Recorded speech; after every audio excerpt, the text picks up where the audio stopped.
A warning tonight, this next story may not be suitable for some viewers. He is a San Antonio police officer fired over misconduct.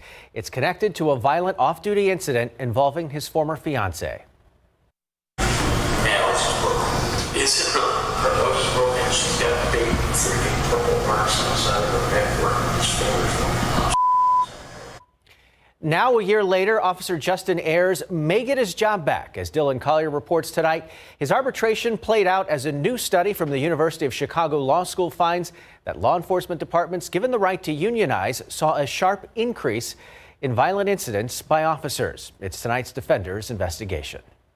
IA 2018-0416, where the respondent officer is Officer Justin Ayers.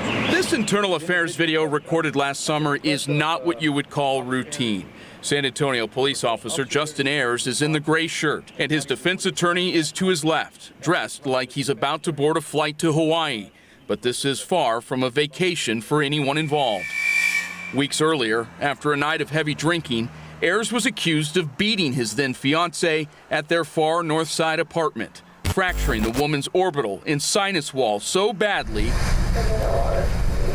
she underwent reconstructive surgery on her face. That was right here. But watching Ayers' account of what happened only would lead you to believe that he was the victim. That despite the woman's serious visible injuries, she attacked him with a large rock as he tried to get away.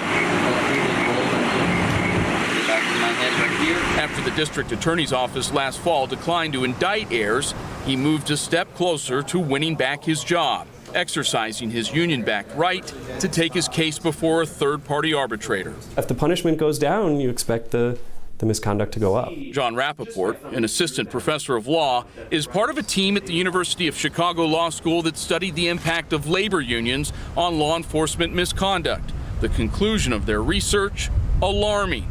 The group looked at 20 years of law enforcement misconduct violations in Florida.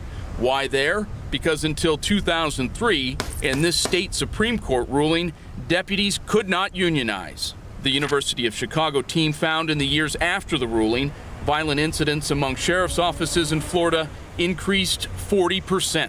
Just the collective bargaining rights themselves caused an effect on the incidence of violent misconduct, even separate from the decision to actually unionize. But then, of course, once we find that it does go up, the next question is why. Rappaport says the reason could very well be procedural protections that basically make it harder for law enforcement agencies to discipline or to get rid of officers who are causing a lot of problems. In the case of Ayers, his union-enforced public hearings spread over months give him another chance to keep his job, whether his bosses or the public want him or not. You're doing good.